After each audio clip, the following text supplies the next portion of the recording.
사도행전 10장 13절로 15절 말씀 우리 다 같이 한 목소리로 합독하겠습니다. 또 소리가 있으되 베드로야 일어나 잡아먹으라 하거늘 베드로가 이르되 주여 그럴 수 없나이다. 속되고 깨끗하지 아니한 것을 내가 결코 먹지 아니하였나이다 한데, 또 두 번째 소리가 있으되 하나님께서 깨끗하게 하신 것을 내가 속되다 하지 말라 하더라. 아멘. 베드로의 고정관념을 깨신 하나님이라는 제목으로 함께 은혜를 나누겠습니다. 오늘 성경 본문에는 경건한 두 사람 사이에서 나타나는 하나님의 역사를 기록하고 있습니다. 고넬료라고 하는 사람은 로마 군인이었죠. 백부장입니다. 가이사랴에 살고 있어요. 가이사랴는 로마 주둔 지역입니다.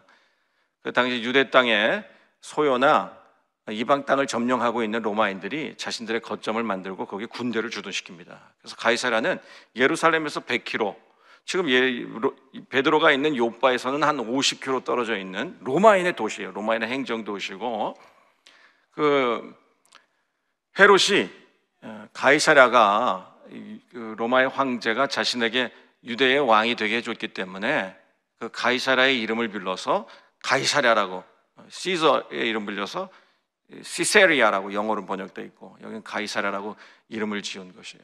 그래서 그곳엔 유대인의 총독의 관저가 있었고 로마인의 군대 주둔지가 있었고, 그곳에 주둔하고 있는 군인입니다. 그리고 이탈리아 군대의 백부장이니까 전부 로마 시민으로 이뤄진 이방인입니다. 이방인이 어떤 연유에서인지 성경은 설명하고 있지 않지만, 그가 그 그리스 로마의 그 온갖 잡신들, 여러분들 기억하시죠? 로마 그리스 신화, 그런 다신교적인 배경에서 인을 가진 그 로마 이방인이 유대 하나님을 알게 됐어요. 유일신 하나님, 야훼 하나님의 신앙을 받아들이고, 그들과 같이 유대에 주둔하고 있던 외국 병사가 그 나라의 하나님을 알게 되고, 그들과 같이 완전히 그들과 같이 귀환은 하지 않았어요. 그러니까 유대인은 되지 않았지만 유대인과 동일하게 경건하게 살아가는 거예요. 어떻게 살아가느냐?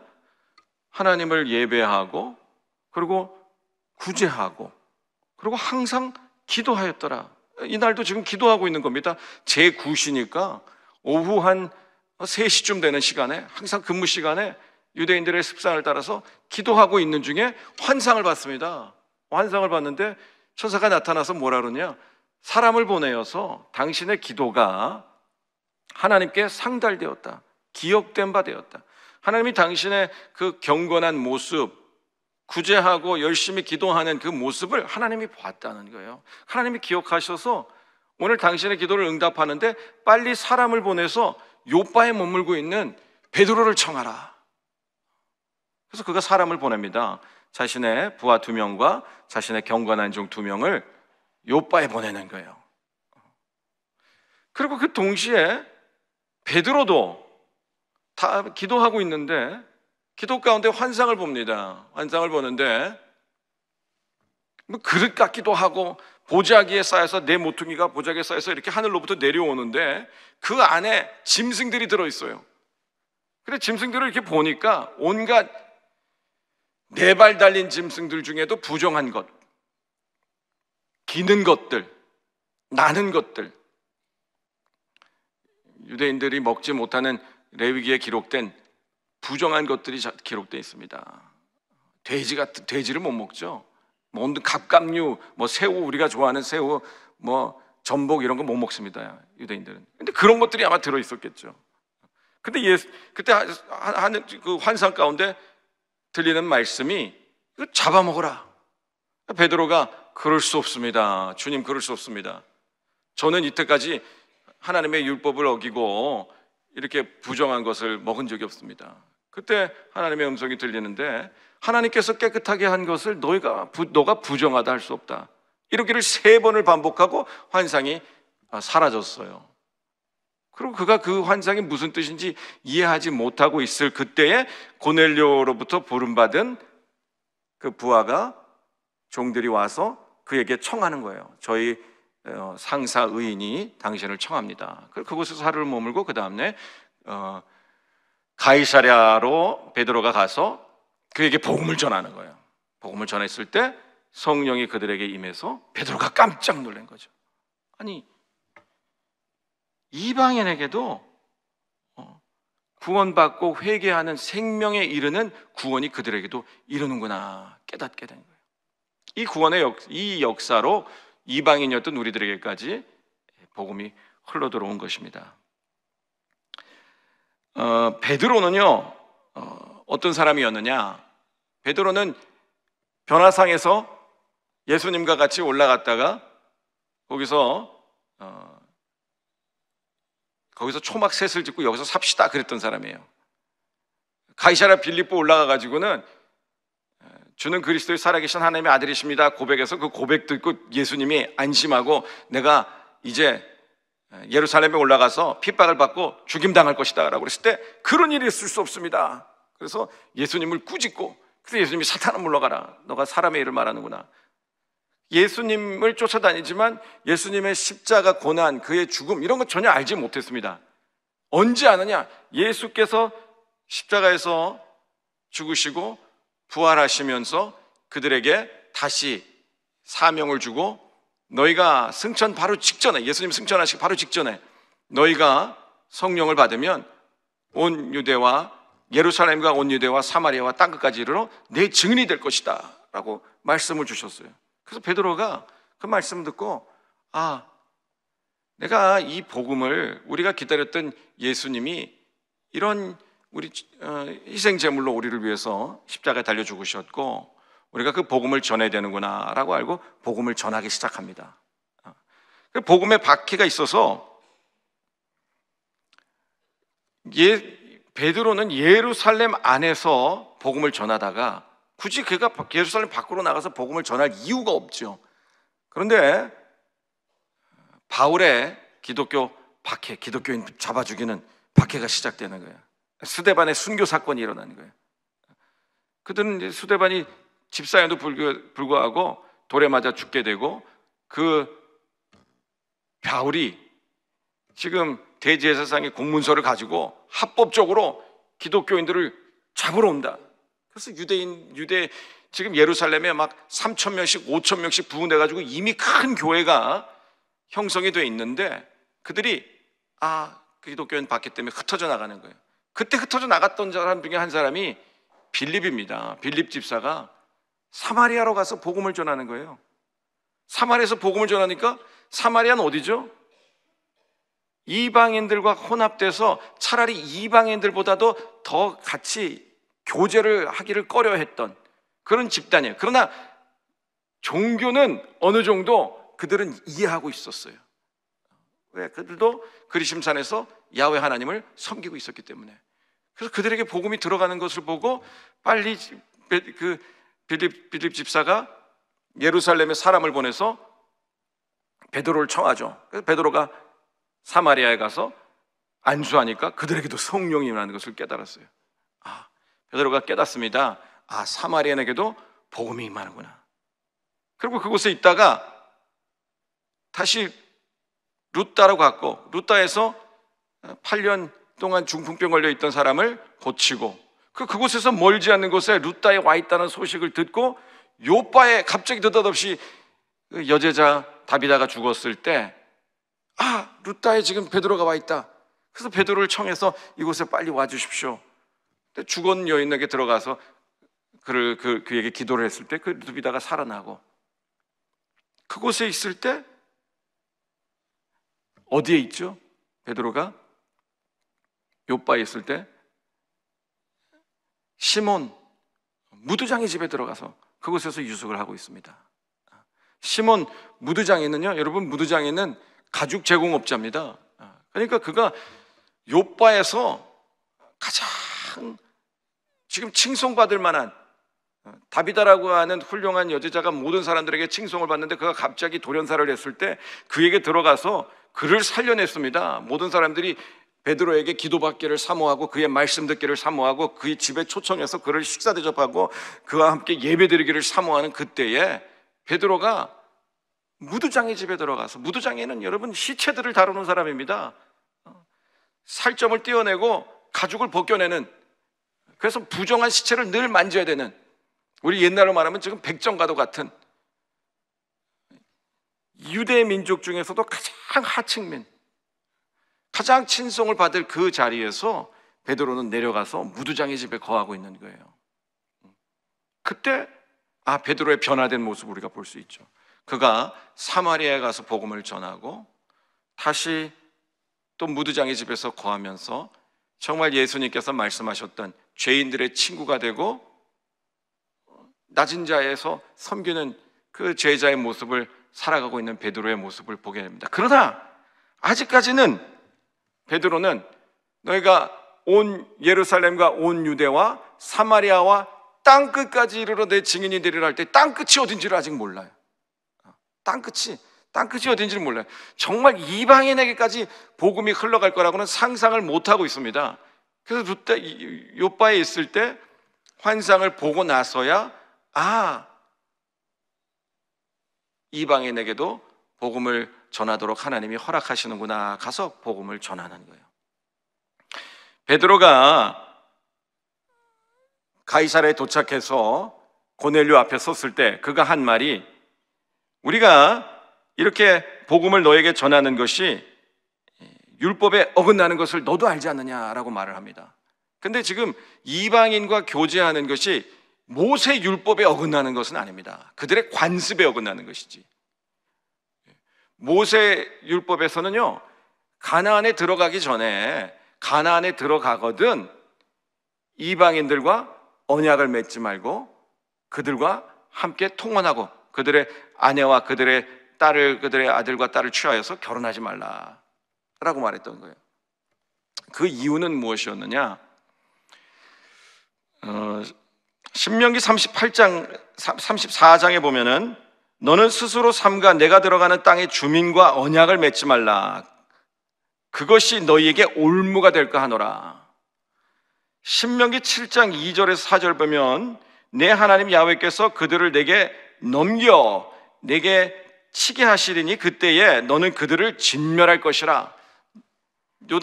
요압 동편에서, 요단강 동편 모압 평지에서 이제 마지막 모세가 가나안에 들어가기 바로 직전에 이스라엘 백성들에게 주는 그 다시 한번 언약의 제 리마인드가 뭐냐? 너는 저 땅에 들어가면 그들을 진멸하라. 가나안 족속 7족속 진멸하라. 그들과 어떤 언약도 맺지 말 것이고 그들을 불쌍히 여기지 말라. 그들과 혼인하지도 말지니 내 딸을 그들의 아들에게 주지 말 것이요 그들의 딸도 내 며느리로 삼지 말 것은 그가 내 아들을 유혹하여 그와 야훼를 떠나고 다른 신을 섬기게 함으로 야훼께서 진노할까 함이라. 여러분, 우리가 신명기를 읽을 때 그 모세의 입을 통해서 하나님의 뜻을 선포하는데 너는 가나안에 들어가거든 가나안 일족들과 어떤 약속도 하지 말고 친교도 교제도 하지 말고 그들을 진멸하라는, 다 죽이라는 거예요. 애나 어른이나 다 죽여라. 그리고 불쌍히 여기지 말라. 그들과 어떤 형태로든 교류하지 말고 결혼 절대 하지 마라. 왜? 그 이유가 무엇이었느냐? 너희가 올무에 빠진다는 거예요. 너희가 내 하나님 야훼, 유일하신 하나님으로부터 그들이 너를 멀게 한다는 거예요. 여러분, 이것이 이유였어요. 이것이요. 어떻게 보면 우리가 구약의 하나님은 엄격하고 무서운 하나님, 긍휼이 없는 하나님, 이방인들의 하나님이 아니고 오직 이스라엘만의 하나님으로 착각될 수가 있어서 우리가 너무나 무서운 하나님을 보게 되는데, 그 이유가 이스라엘을 통해서 열방을 구원하고자 하는데 이스라엘도 아직 하나님을 몰라요. 다신론적 배경에 가지고 있어서 다니엘은 이제 많은 신들 중에 그냥 나는 야훼를 섬긴다라고 착각하면서 살아가는데, 아니다. 하나님은 많은 신들 중에 너희가 그냥 하나님을 선택한 하나님을 섬기는 것이 아니라 오직 이 땅에는 신이 하나인데 그분은 야훼 하나님뿐이다. 그분만을 섬기게 해야 되는데 너희가 문화 교류를 하고 친교를 맺으면 너희들이 그들의 영향을 끼쳐서 그들을 하나님을 믿게 하는 것이 아니라 반드시 그들의 풍습을 쫓고 그들의 종교를 쫓아서 너희가 하나님의 신앙에서 변질된다. 그렇기 때문에 어떠한 협상도 하지 말라고 그랬던 거예요. 근데 이스라엘 백성들이 어땠죠? 그 말을 듣지 않았습니다. 듣지 않았어요. 가나안에 들어가서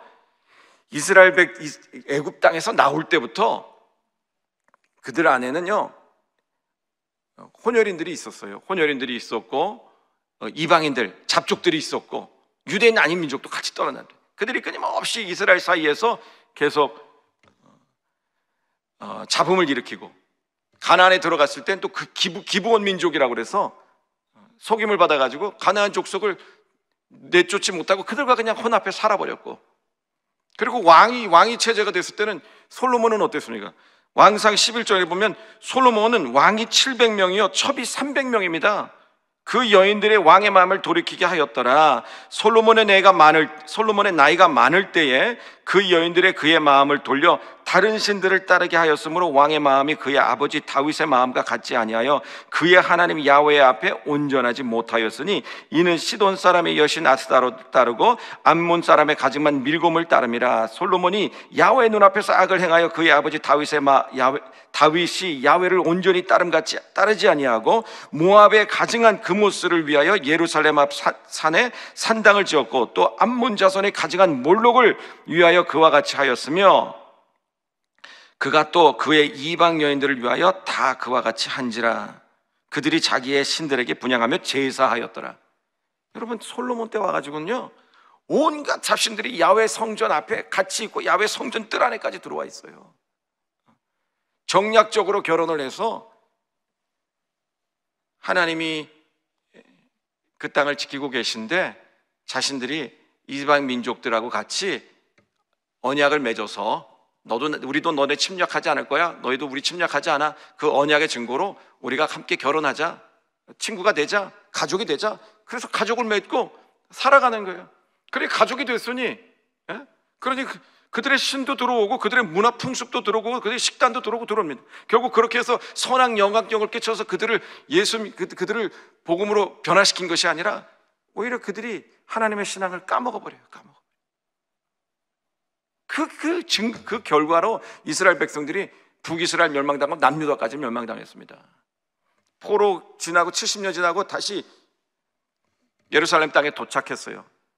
에스라서 10장에 보면요 포로기에서 귀환하고 다시 80년 지나고 에스라 포로 귀환이 2차 포로기인 있은 후에 에스라가 와보니까 이미 또 이방 여인들하고 결혼해 있어요. 에스라서 10장 10절 11절 44절 제가 읽어드리겠습니다. 제사장 에스라가 일어나 그들에게 이르되 너희가 범죄하여 이방 여자를 아내로 삼아 이스라엘의 죄를 더하게 하였으니 이제 너희 조상들이 하나님 앞에서 죄를 자복하고 그의 뜻대로 행하여 그 지방 사람들과 이방 여인을 끊어버리라. 그리고 나서 이방 여인들과 결혼한 그 목록이 쭉 에스라서 10장에 나오잖아요. 44절에 뭐라냐? 이상은 모두 이방 여인을 아내로 맞이한 자라. 그 중에 자녀를 낳은 여인도 있었더라. 불과 70년 전에 1차 포로 귀환하고 이제 70년 지났는데 이스라엘 백성이 나라가 멸망당하는 그러한 처참한 고통을 겪고도 깨닫지 못해요. 그리고 다시 이방 여인들과 결혼한.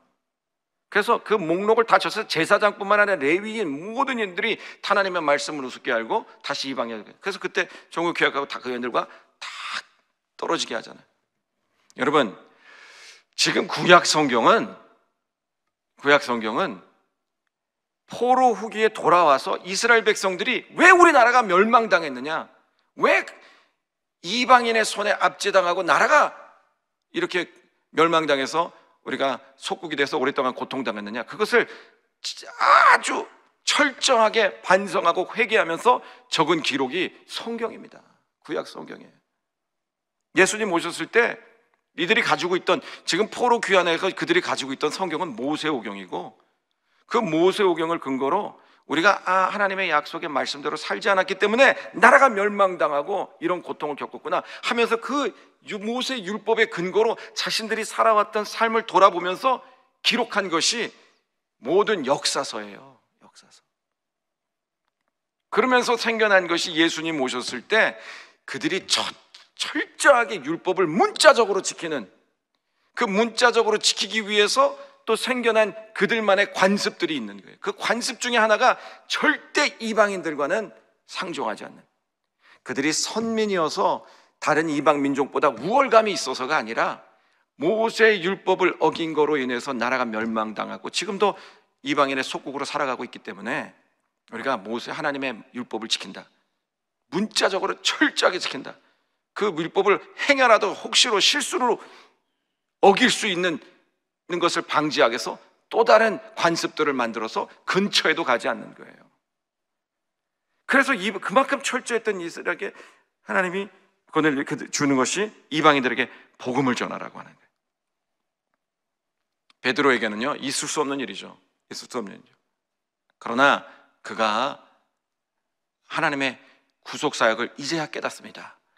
그가 고넬료 앞에 섰을 때 한 말이, 그 다음 장 11장에 가서 예루살렘 앞에 섰을 때 예루살렘의 많은 사람들이 너희가 어찌하여 가가지고 고넬료 이방 사람과 같이 들어가서 복음을 전하고 그들과 함께 식사를 했느냐라고 했을 때 베드로가 고백한 말이 사도행전 11장 18절 말입니다.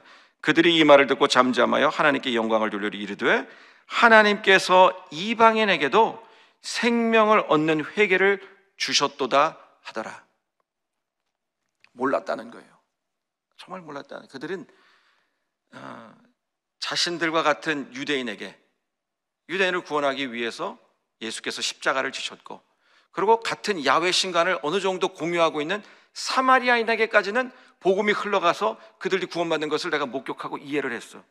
그러나 땅끝이 어딜까 이해하지 못하고 있는데, 율법을 모르는 사람들, 저들은 우리를 항상 하나님으로부터 떨어지게 하는, 절대 상종하고 근접할 수 없는 이방인에게까지 복음이 흘러가 예수의 생명이 흘러가는 것을 목격했다는 거예요. 그가 변화되기 시작한 거예요. 여러분, 오늘요, 우리들의 삶 가운데 하나님이 고넬료 같은 준비된 영혼들을 보내주실 때가 있습니다. 여러분의 어떤 생각에 도저히 순종할 수 없는 일들을 하나님이 여러분에게 맡기실 때가 있어요. 지금 욥바는 가이사랴에서 50km 떨어져 있는 곳에 있고, 사도행전 8장의 마지막 절에 보면은 지금 가이사랴에는 누가 있냐면 사마리아에서 복음 전하던 빌립이 지금 이미 가이사랴에 와 있습니다. 빌립을 하나님이 불러서 그 가이사랴에 있는 고넬료에게 가라 하면 될 텐데 욥바에 있는 베드로를 불러서 가이사랴로 가라는 거예요. 왜 그러냐? 베드로에게 만났기 때문에 그렇습니다. 베드로에게 냈기 때문에. 변해야 될 대상, 그 일을 감당할 사람이 베드로였기 때문에. 우리가요, 가끔씩 하나님이 우리에게 어려운 상황에 구제하라고 할 때도 있고, 정말 내가 볼 때는 복음이 전달되지 않을 것 같은 사람, 내 이성이나 경험이나 내 판단으로는 도저히 불가능할 것 같은 사람에게 복음을 전하라고 할 때, 어려운 환경 가운데 하나님이 봉사하라고 할 때가 있어요. 왜? 하나님의 뜻이기 때문에 그렇습니다. 하나님의 계획이 그러하기 때문에 그렇습니다. 여러분을 통해서 하나님의 뜻을 이루고 하나님의 계획들을 이뤄가기 위해서 그렇습니다. 고넬료도 유대의 전통과 문화를 잘 알고 있었기 때문에 이방인의 신분으로서, 그리고 또 원수 아닙니까? 원수 아닙니까? 지금 유대를 다스리고 있는 로마의 군인 아닙니까? 그가 경건한 자 유대인을 처한다는 게 어려운 일인 줄 알지만 그가 환상 가운데 천사의 명령에 순종해요. 베드로도 환상 가운데 유대인으로서 이방인에게 들어가는 것이 율법을 어기는, 자신들의 관습을 어기는 것을 알면서도 하나님의 말씀에 순종해서 행동합니다. 여러분, 이러한 일들이 일어나는 것은 그들이 기도하고 있었기 때문에 그렇습니다. 기도하고 있었기 때문에. 우리의 삶 가운데도요, 하나님의 뜻이 오고 하나님의 명령이 올 때가 있는데, 그들이 기도 가운데 어떤 환상을 받았는지 정확하게 모르겠지만 우리와 비슷해요. 하나님이 우리에게 어떤 교회에서 여러분들이 분주한 가운데 봉사를 맡기시고 어려운 가운데 헌신을 맡기실 때 여러분들이 지나가는 생각들이 있어요. 그러나 그 생각을 붙잡지 못하는 것은 기도 가운데 있지 않기 때문에 그렇습니다.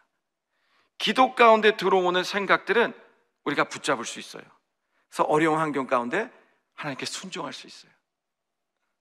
여러분, 이 모든 것이 지금 당사자들은 이것이 하나님의 아주 치밀한 계획 속에 일어난다고 하는 것을 그들은 모를 수 있죠. 베드로가 예루살렘에 있다가 느닷없이 왜 룻다로 갑니까?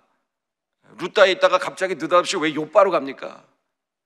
이 모든 일이 다 하나님의 계획 가운데 있었던 거 아니에요? 하나님이 먼저 이 예루살렘에 모여있던 교회를 흩으시고 그곳에 집사가 나가서 사마리아에게 복음 전할 생각도 안 하고 있다가 느닷없이 가서 사마리아까지 복음이 올라가고 거기에 안수하러 갔다가 그 근처에 있는 룻다에 갔다가 또 잠깐 내려 요바에 있다가 요바에 있을 때 왜 하나님께서 가이사라에 있는 고넬료를 하필 그때 불러서 모든 가운데 우연의 일치 가운데 일어나지만 하나님이 계획하신 그 필연 가운데 쓰임을 받고 있는 거예요.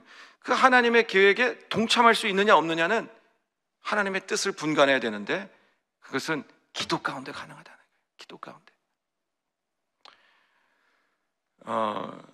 우리가요 기도 가운데 들어오는 생각들이 있습니다. 목회를 감당하다가 도저히 제 힘으로 감당하기 어려운 문제들이 있습니다. 도저히 감당하기 어려운 사람들이 있고 성도들이 있어요. 감당하기 어려운 문제들이 있어요. 도저히 용서할 수 없는 상황들이 있고 참아내기 힘든 상황들이 있습니다. 그래서 가만히 그냥 골똘히 그 얘기들을 곱씹고 막 있을 때는요 막 화가 치밀어 오를 때가 있고 막 분노가 치밀어 오르고 갑자기 막 식은땀이 나고 막 그럴 때가 있어요. 그러면 도저히 용서하는 마음, 화해하고 싶은 마음이 안 생길 때가 있어요. 그러면 기도해도 그때 여러분들은 어떻게 하냐? 그때 하나님이 들어오시는 생각들을 그냥 놓쳐버리는 거예요. 기도해도 이 마음이 변할까? 바뀔까? 라고 하는 의심이 들어와요.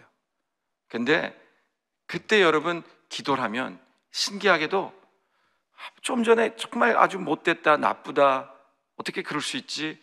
용서할 수 없어 라고 했던 마음이요 기도 가운데 사라지는 것을 느낍니다. 그것이 기도의 위대한 힘이에요. 여러분들이 오늘 좀 어려운 하나님의 명령, 하나님의 뜻을 여러분에게 하나님이 계시해 보여줄 수 있어요. 어떤 헌신과 결단을 요구하실 수 있어요. 그런데 여러분이 기도하지 않고는 그것들을 순종하기가 어렵죠. 근데 오늘 여러분들 고넬료와 같이 베드로와 같이 그런 뜻들을 순종하시면서 하나님의 일들을 감당하게 되시기를 주님의 이름으로 축원드립니다. 오늘 우리의 삶 가운데요 저도 그럴 때가 있어요. 이렇게 갑자기 있는데 우리 권사님이 미국에 있을 때도 그랬고요 한국에 돌아와서도 그랬고 우리 권사님이 갑자기 전화가 왔어요. 전화가 와서 목사님 기도를 하는데 목사님 생각이 나더래요. 하나님이 그냥 생각이 나는데 목사님이 잘 모르겠지만 어떤 어려움에 있는 것 같다는 거예요. 그래서 내가 목사님 잠깐 목사님 도와드려야 되겠습니다. 근데 저는 그때 굉장히 어려운 가운데 있었거든요. 근데 어렵다고 말을 할 수가 없죠. 최종이. 그러니까 권사님 하나님 기도 가운데 무슨 생각을 권사님에게 주셨습니까? 그건 잘 모르겠는데 갑자기 목사님 기도를 하는데 막 가슴이 메이고 목이 메이고 막 아픔이 슬픔이 몰려옵니다. 뭔지 모르겠어요. 목사님 어떤 어려운 점이 있어요? 어려운 일 없습니다. 그리고 저는요 그 권사님의 도움을 받고 말을 할 수가 없었던 것은 제가 만약에 어떤 정말 도움이 있었습니다 라고 말을 하면 정말 어려움이 있습니다 라고 말하면 그 권사님의 제안에 힘입어서 도움을 얻는 것처럼 그렇게 비춰줄까봐 저는 그 말을 못하고 있었습니다. 정말 하나님이 하신 일일까?